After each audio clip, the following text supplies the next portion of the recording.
Yiyor da. Bu nasıl bir şey lan? Antalya yıkılıyor.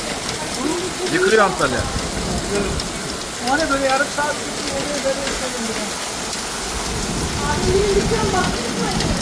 Allah Allah. Şeyler